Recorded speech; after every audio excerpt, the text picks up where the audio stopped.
So how do you become helpful in such a selfish environment like the world that you are living in? Is it possible for a believer who believes in the Lord and who is completely given to the service of the Lord become helpful in an environment where everybody is goes for himself and God for us all? Welcome. This is Marketplace Believers, an online platform that engages believers to be helpful in leadership, in business, and in civil service. My name is John Kemani. The big question we are asking here is it really possible for a believer to live a holy life in an unholy environment? And Daniel has been providing ideas that can actually help us to live a holy life in such an unholy environment. And today, one of the ways in which Daniel became or lived a holy life in an unholy environment is that he chose to be helpful to a pagan king. This time in Daniel chapter 4, he was helpful to an arrogant king by the name Belshazzar.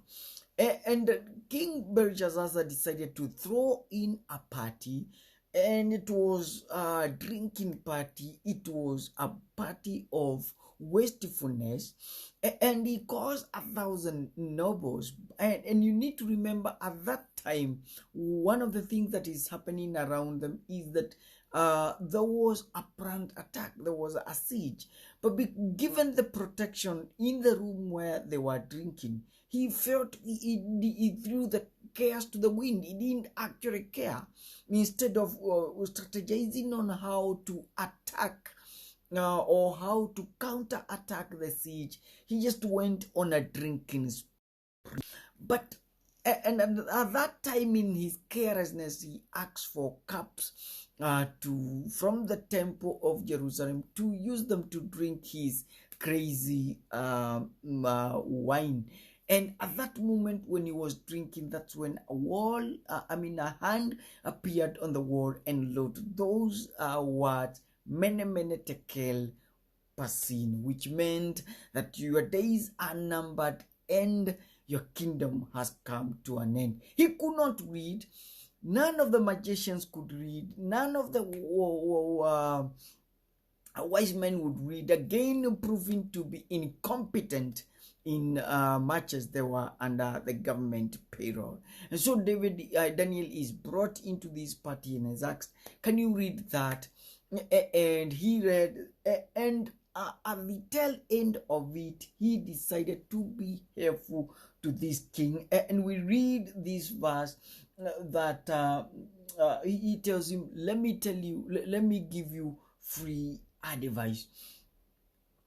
And we read these words here because we really need to tell everybody who needs to be told that we need to be helpful, because the moment when we miss to be helpful to the king, who will lose the game.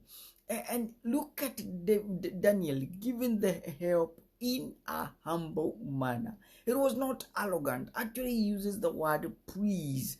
He says, please, king, can I give this advice?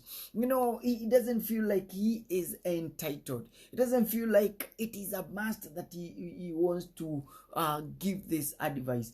Actually, he says, please, king, and he does it with a lot of humility. And allow us to talk to the men of God, and we surely respect you.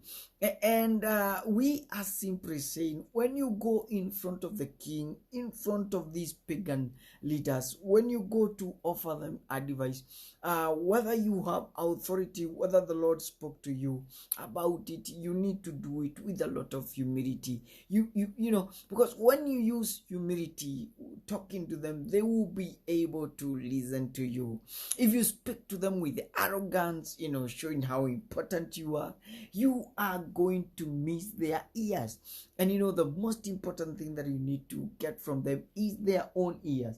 And so Daniel is teaching us that when we confront these pagan people, as men and women of God, please do it with a lot of humility. Don't show off. Don't brush them off. Don't downplay them. Don't treat them like they are nobody. Don't dismiss them like wicked people. Treat them with respect. Get there with a lot of respect. Number two, the king, Daniel shared what the king needed to hear, not what he wanted to hear. There's a difference between what the king wanted to hear and what the king needed to hear. What the king wanted to hear is that his kingdom is rusting. But what the king needed to hear is that your kingdom has come to an end. And so it is your opportunity for you to repent and ask God to forgive you. And that is what the king needed to hear. And as gospel ministers, we must learn that we must go out there and tell the people actually that which they really need to hear. And what does the political class actually needs to hear? They need to hear that whatever it is that they need to be hear that corruption is evil and they need to stop doing it. They also need to be taught that when you lose election, that's still okay. You must not win every election. They must also need to hear that they need to keep the word of their mouth. And these are the things that the political class and the business world needs to hear from the men and women of God. And so we encourage you, when you have the opportunity to go to these big people, don't go there to ask for money. Don't go to ask them to come to your praises of worship to help you to build whatever it is. It's still okay. But one of the most important things that these men need to hear is that they need to know, for them to lead effectively and for them to go to the next level and for them to be able to gain respect and retain it from their followers, they need to keep their word and then to shy away from corruption, and they need to be God-fearing and they need to be prayerful. That is what they really need to hear, not what they really want to hear. What they want to hear is that that they are good. What they need to hear is that they are going very far. What they need to hear is that everybody loves them. That is what they need to hear. But actually what they really need to hear, they need to hear credibility. They need to hear about faithfulness. They need to hear about love of God and the devotion to God. Those are the things that they really need to hear. And Daniel said it. He told the king what he didn't needed to hear, and that was stop sinning, stop doing wicked things. That is exactly what the king needed to hear at that point in time, and he said it with a lot of humility. And the number three, he was helpful in the sense that he shared ideas that the king would implement to solve the problem at hand.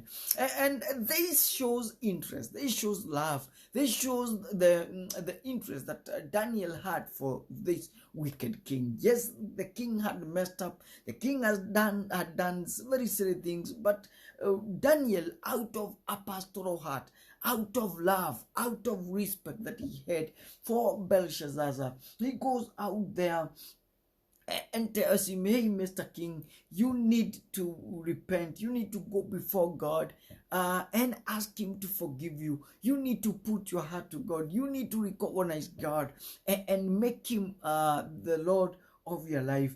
And it is bad manners, allow us to say that. It is bad manners when you present a problem, when you voice out challenges, and when you tell the king or your MP that the roads are bad, the economy is failing, COVID is messing up, roads are bad, and stop it there. You need to go out there and offer solutions. When the children are messing up, when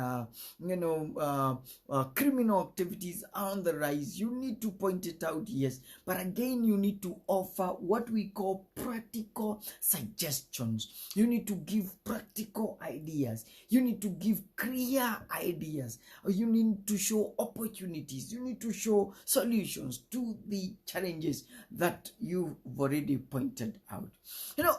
We need to be helpful, whether we are men and women of God, whether we are ordinary believers in the marketplace. We need to be helpful. We need to help the next door neighbor to bring up his son to stop drinking. We need to stop the next door neighbor from having domestic quarrels. We need to be helpful to the president so that he can run an economical a strong country. We need to help teachers so that they can help the students to learn and to pass their exam. We need to teach ministers effective ways of passing on the message. The point is, we really need to be helpful.